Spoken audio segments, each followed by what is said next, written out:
Oh yeah. What I have here today is a boxy pixel aluminum milled DMG shell for the original Game Boy. And I asked Nick to test one out. He sent one my way for doing a review and also a tutorial guide of how to build one. So let's get right into it.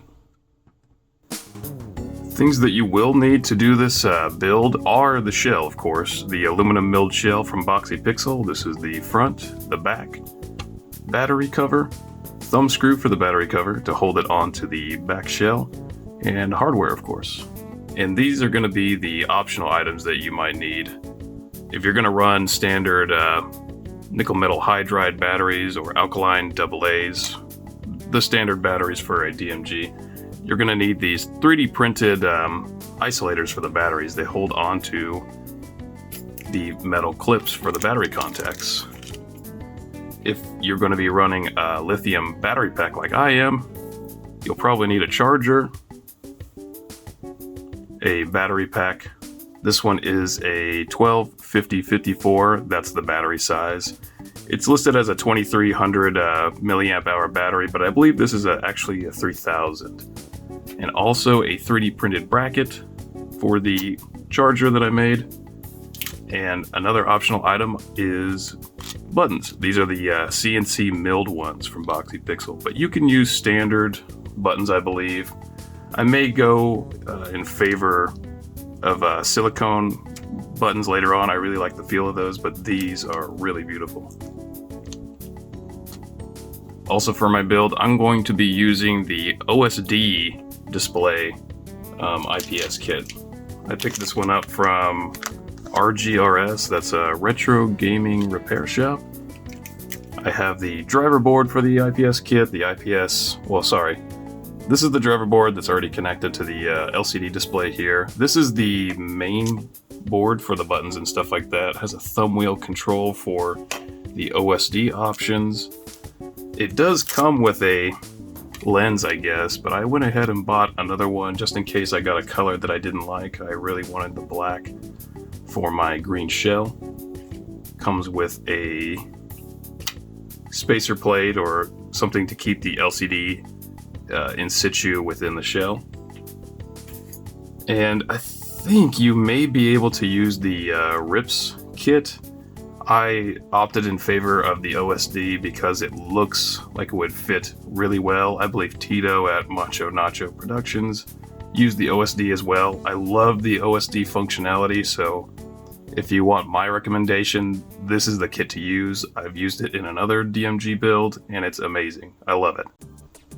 Okay, so to start out the mod, of course, you're going to need your DMG. I picked one up off of eBay fairly cheap because it had quite extensive corrosion in the battery bay.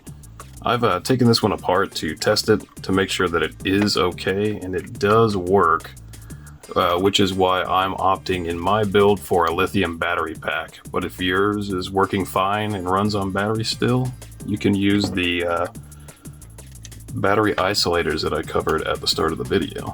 So to get this shell apart, there's 6 tri-wing screws holding it together.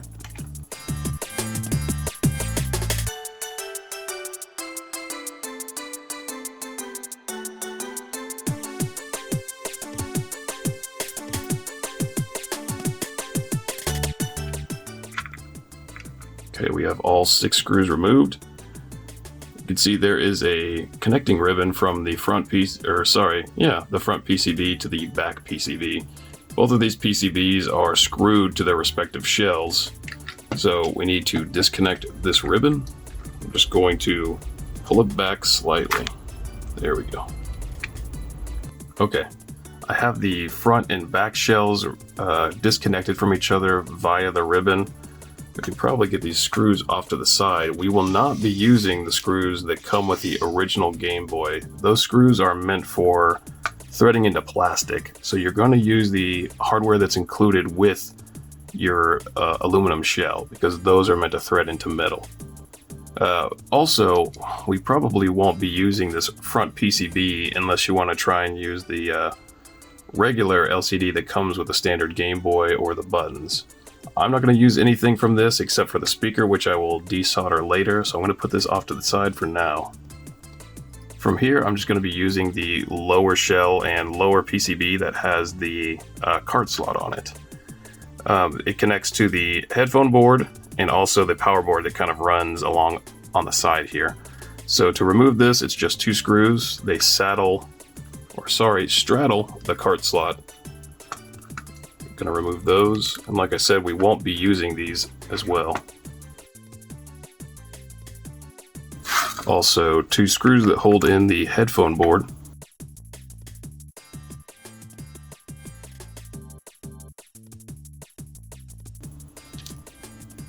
Okay, that should be everything that holds that into the shell. Let's see if we can pop that out. Mine was a little stuck because of the aforementioned corrosion on the battery terminals. You can kind of see that here. It is pretty bad. But like I said, this is why I'm going to be doing a lithium battery pack. The corrosion is so bad, I don't think I could use standard batteries anymore.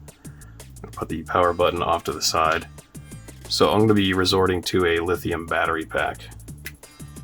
I also, now that I have the main board out, the lower PCB, I have a capacitor set that I bought from Console 5. I'm going to be replacing the capacitors for the system because with the age of this system, the capacitors can start to fail. I'm going to look at these real quick just to see if I notice anything.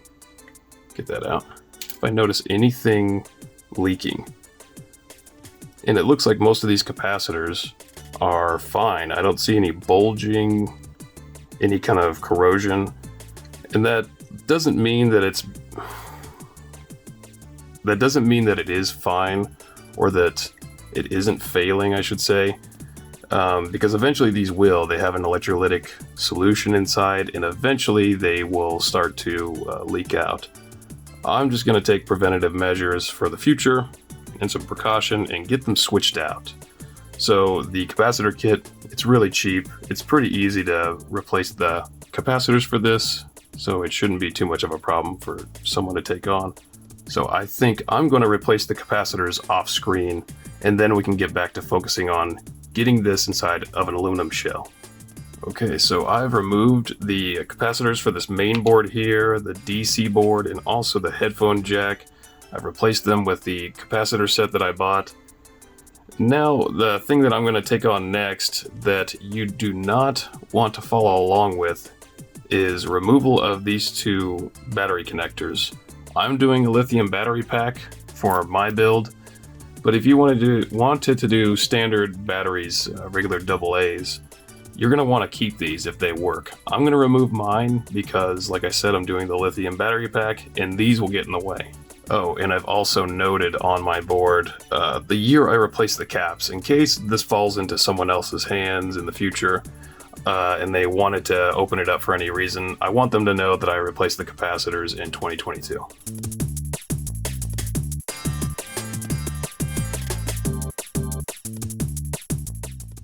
Not very bad at all.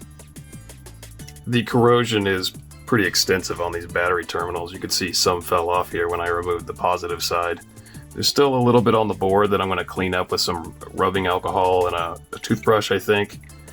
But this allows me to connect up my charge board to these 2 terminals here, the positive and negative for the system. So I'm going to get rid of these, but like I said, if you're going to continue using standard batteries, you want to keep those connected to the main board here. Now, if you're someone who's going to use the regular batteries to power your system, we need to show you how to install the isolators and battery clips. So we have the 2 isolators here. These are 3D printed. They come with 3 metal contact tabs. The tabs just slide in from the top like so. And this is the orientation you want to have for these isolators. Now, like I said, if you're using regular batteries, we need to show you how to install the isolators into the shell. These just drop in from the top. Whoops, got it backwards here. You would install your power switch, And you would also install the main board or motherboard.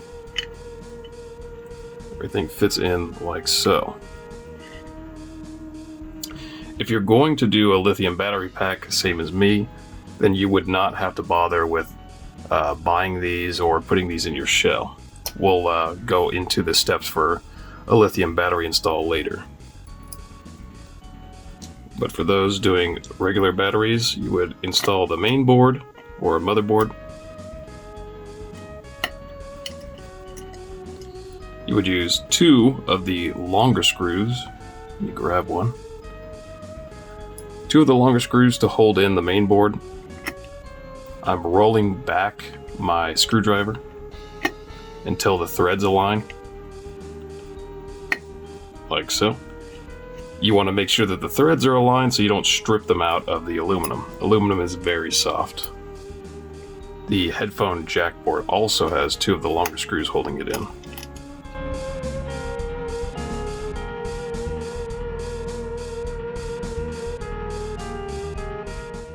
Okay, so if you're doing regular batteries, you should have yours installed like so.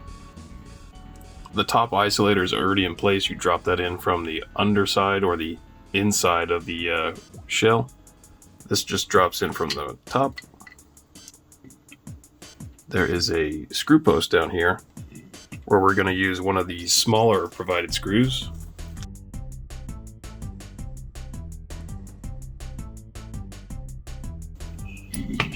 And now you can run regular AA batteries.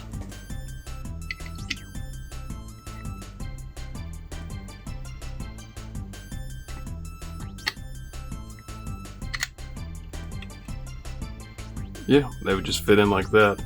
The only difference is, of course, when you're using regular batteries, your system would have the original battery terminals for the motherboard populate this area and this area over here. I've removed mine, so nothing's going to make connection on mine.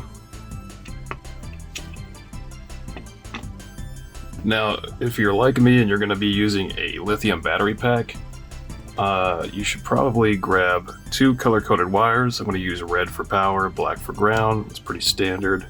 And I'm going to run these leads to the main board here.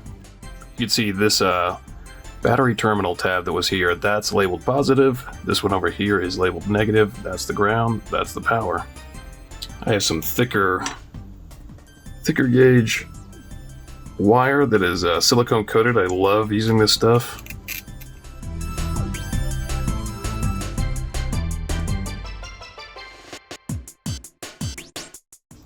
And these are the 2 leads that I will connect to the charge board.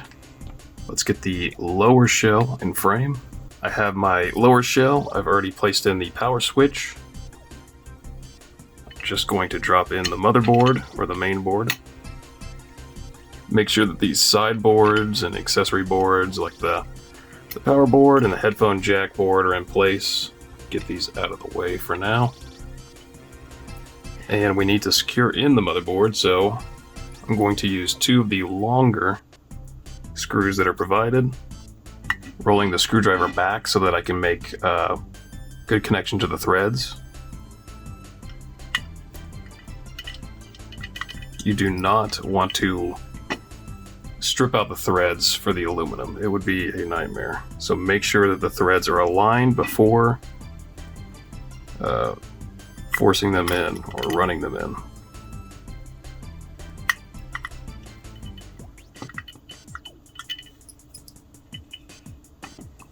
There's 2 that hold the motherboard in place. There's also 2 screws that hold in the headphone jack board. I'm going to grab 2 more of the long screws.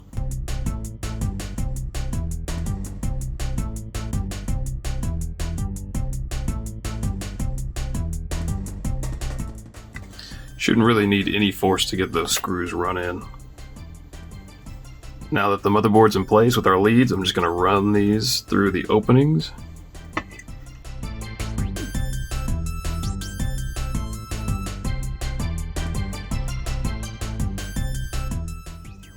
I guess you can also solder in the leads from the other side. Maybe that would have been a better idea. I've 3D printed a bracket that I've designed to hold the USB-C charger in place. There we are. One thing I like to do is put Captain tape on the bottom of these.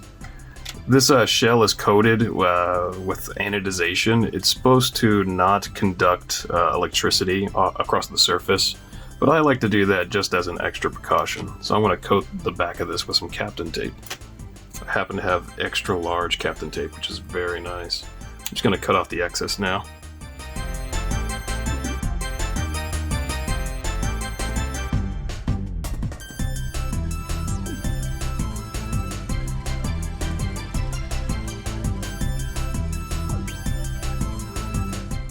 Let's go over this board in detail a little bit.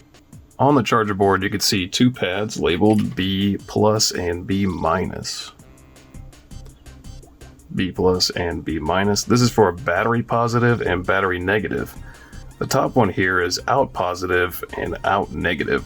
This is the ground to the system for the Game Boy, and this is the power lead for the system. So when we connect these up, it'll be the black wire to the Game Boy and the red wire to the Game Boy. The focus is just not working today.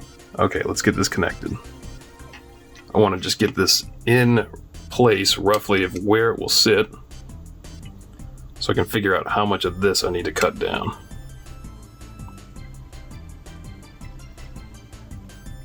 Negative is going to go to this one over here.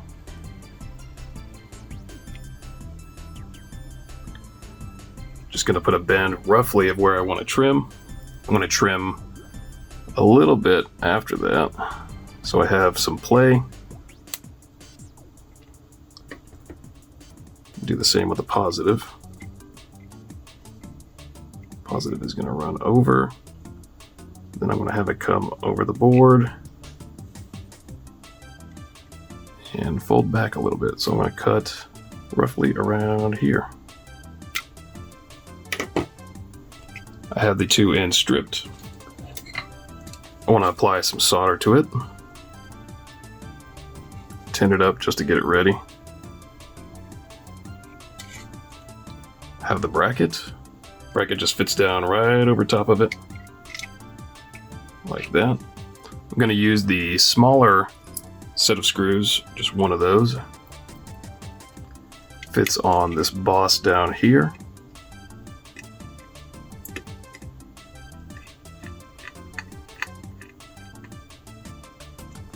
And then later, when we put the shell together, the screw that holds the top to the bottom shell should just also provide some pressure here. Okay, need to get the leads connected. I'm going to get some help from the tweezers.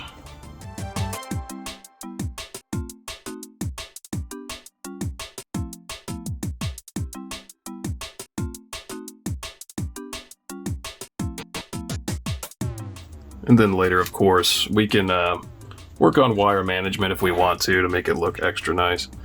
But for now, this is exactly the connections we want. Positive going to positive out on the charge board, ground going to negative out on the charge board. And then later we will connect up our lithium battery. Very nice.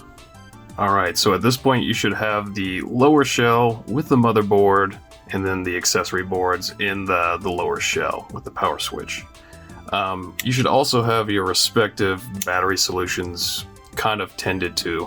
If you're using regular AA batteries, the isolator should be in place. If you're using a lithium battery pack, same as me, you should have the wire leads from the motherboard and your charger board and bracket in place. The next thing I need to turn to is removal of the speaker from the main board on the regular DMG.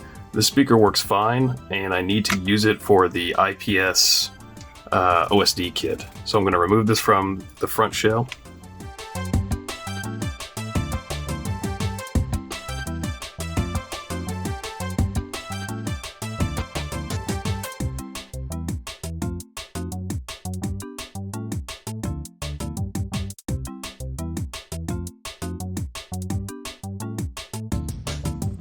Wow. there are just so many screws holding this front PCB in place. Get this removed.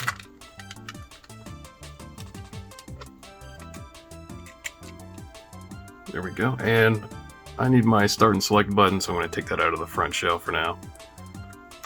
I really like the silicone pads that come with original Game Boys. They're pretty high quality. The replacement ones are usually bad unless you get high quality replacements. And the buttons for this system are pretty nice too. We don't need the front shell. I'm just going to put that off to the side. What we need to do with this is apply a little bit of solder to these two speaker point connections here, and then remove the speaker.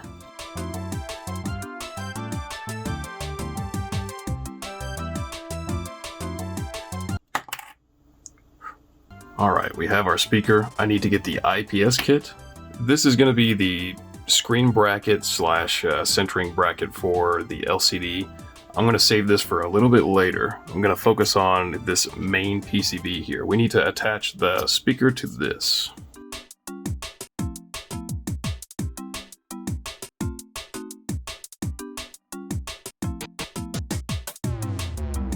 Okay, I have the original speaker attached to this main PCB. There are speaker options in case your original one is damaged or doesn't sound very good. I'm going to use my regular one because when I tested it, it sounded fine. I have the main PCB for the kit. And in this, we have the LCD, driver board, and ribbons. Well, why does it have a tear at the top if the bottom is just open? Well, whatever. And here we go. We have the main LCD with the driver board. It looks like it's pre-assembled, which is nice. The LCD is attached to the driver board. The mini ribbon is connected as well. This is the main ribbon from the actual motherboard to this PCB right here. I'm going to grab my front shell, lay it down. Okay, I have my buttons. These are really nice. Just going to carefully insert my buttons into the front shell.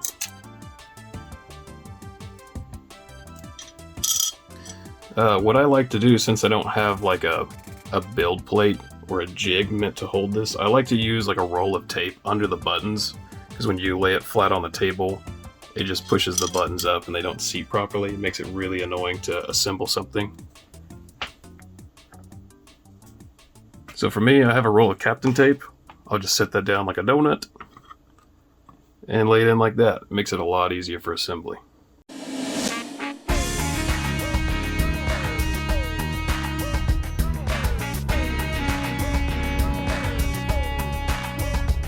Alright, for my IPS kit, I'm going to remove the plastic from the LCD. This is a part I really hate doing because it's so easy to get fingerprints on the screen. Just going to be very, very careful.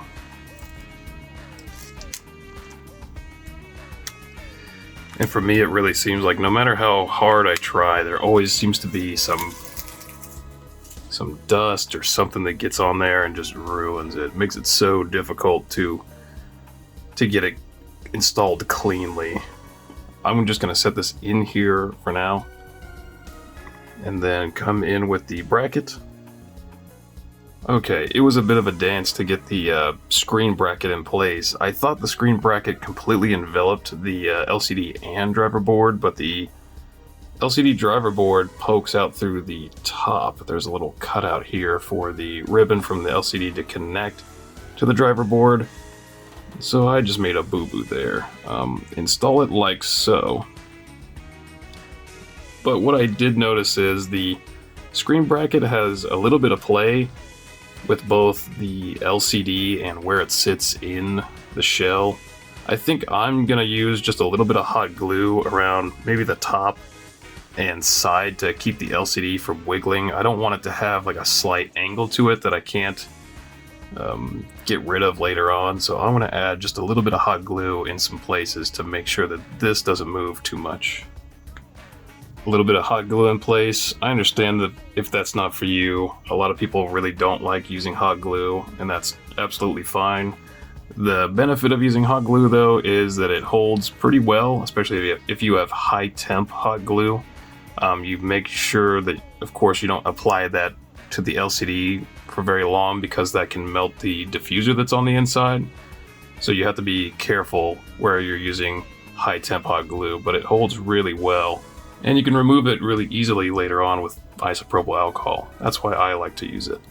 I want to keep this board kind of in position too. I think I'm going to add some Captain tape to hold this in rough position here.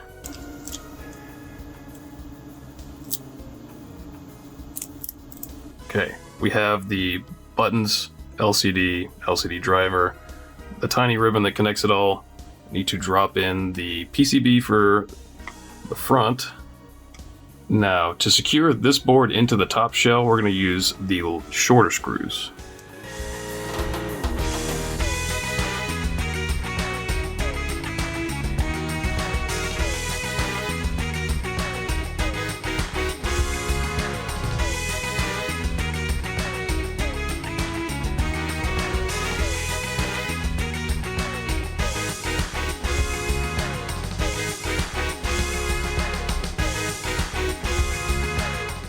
Just making sure to go around them and snug them up a little bit. You don't want to provide a ton of tension or pressure on these screws. Before I put the glass lens on, I need to remove dust that might be on the LCD. I have this from watchmaking. It's just a little air puffer to make sure that we can remove anything that might be on there. Like a couple pieces. Looks pretty good. Install the lens same as you would on a regular DMG. It's glass, so you have to be very careful with the application of pressure. Make sure that it's slight and even.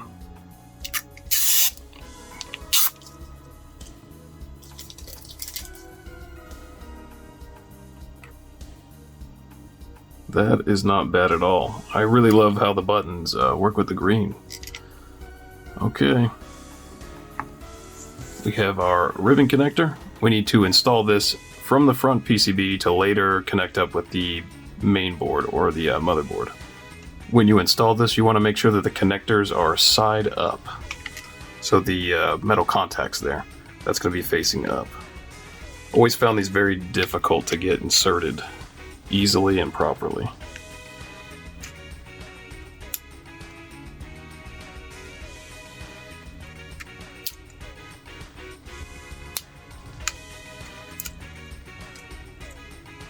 There we go. I have the top shell basically done. It has our buttons, LCD kit, the ribbon is installed. I need to go back to the bottom of mine because I'm doing the lithium battery mod. I need to install the lithium battery into here. So we are going back to our lower shell if you're doing a lithium battery pack.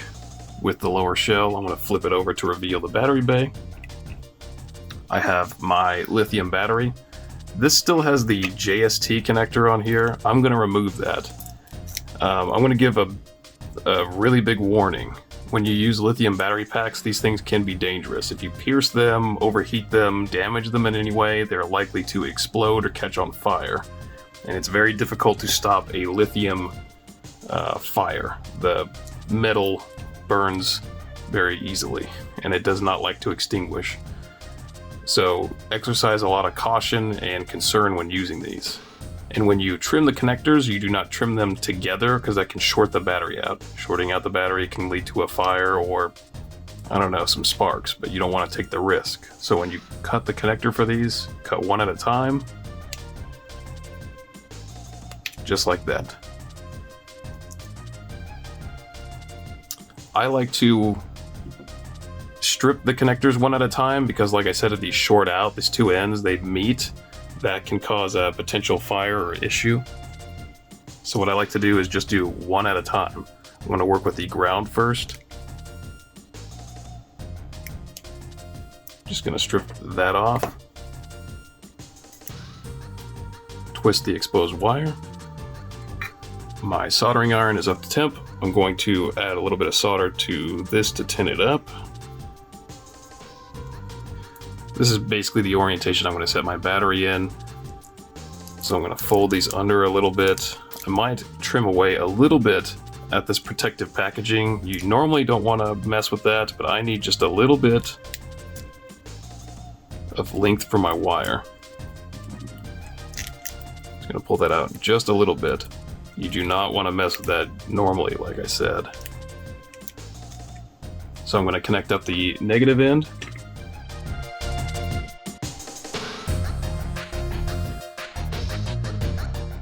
So we have the negative terminal of the battery connected up to our charge board. Now I'm going to strip off the end for the positive, which is the red line.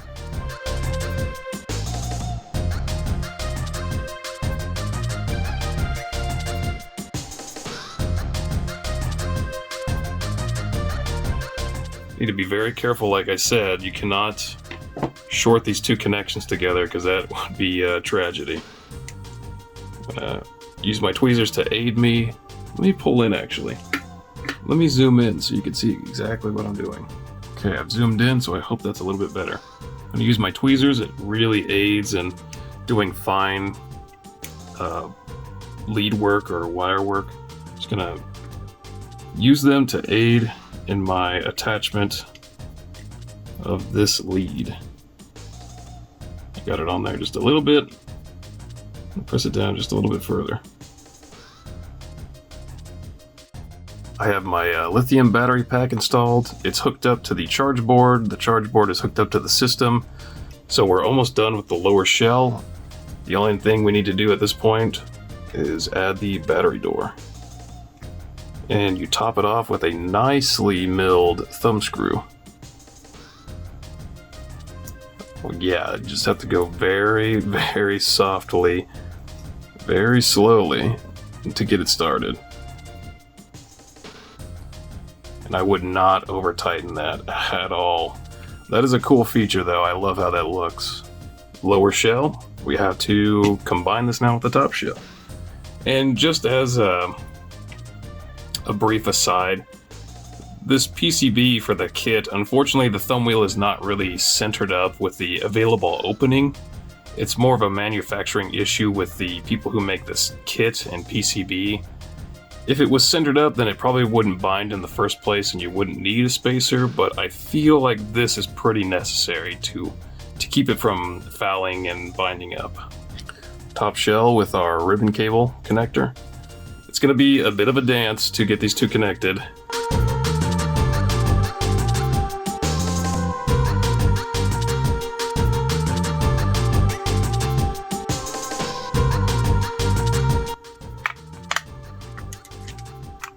Turn this around, clean off the dust. I need to leave the battery bay basically uncovered because there are two screw posts that I need to get access to that are going to be underneath the battery. I'm going to start these top four though while I have the top and bottom shell met up. And this is going to use the longer threaded screws that are provided. And whenever I work with aluminum, I like to provide even pressure as much as I can. So I'm not going to tighten these screws down until I have all of the screws in place. And then I'll come back around and kind of tighten them up, snug them up a bit. So I have two in now. Drop one in there. Drop one in there.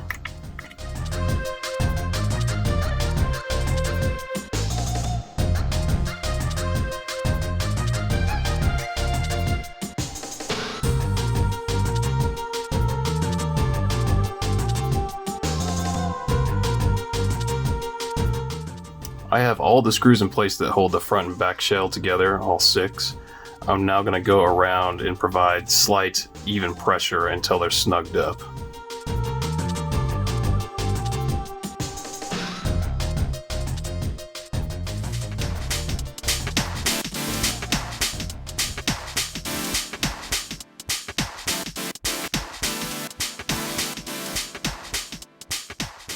You'll probably notice that as you adjust the pressure slightly each time you go around, that it's gonna feel loose as you come back around to the starting position, and that's because the pressure is being evenly distributed across the shell. So that's why you go around a couple times to make sure that everything has got a slight, snug fit. Okay, I have the system back together. I have Wario Land 2 in there for testing.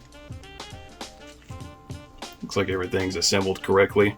I did have trouble with the OSD kit that I ordered. Something in the kit was at fault. The screen would only turn on about 20% of the time. So if you buy the OSD kit same as me and you're having issues, you need to contact the, I guess it's not the vendor, whoever you bought it from, and try and get a replacement. I had a lot of trouble getting mine replaced, unfortunately. I wish that went a lot smoother, but that has nothing to do with the overall kit from Boxy Pixel. The milled aluminum shell is beautiful. It's done really well. There's lots of nice little details. It fits together well, and it's easy to assemble, which is great. The only thing that I really have any criticism about is this thumb screw for the battery cover. It's so small, the threaded bit. The diameter of it is very, very small, and that makes it very difficult to thread. Maybe if this was a little bit larger in diameter or had a coarser thread to it, it'd be easier to start and get it on, but I'm just not sure. It is a nice detail and a fantastic touch, but it's just really, really tough to get started on there. And I'd be worried about maybe stripping that out, the aluminum threads coming out. But all in all, this thing is great. Very well done. I'm going to have fun playing this. The weight of it feels great. The build quality, I'm just in awe. Very good work. I guess that's all I have for today. If you have any questions, I guess leave them in the comments below. Things are changing around here. I have a Patreon now, and if you're interested in checking out my Patreon, then I guess I'll drop a link in the description. Otherwise, I guess I'll talk to you guys later.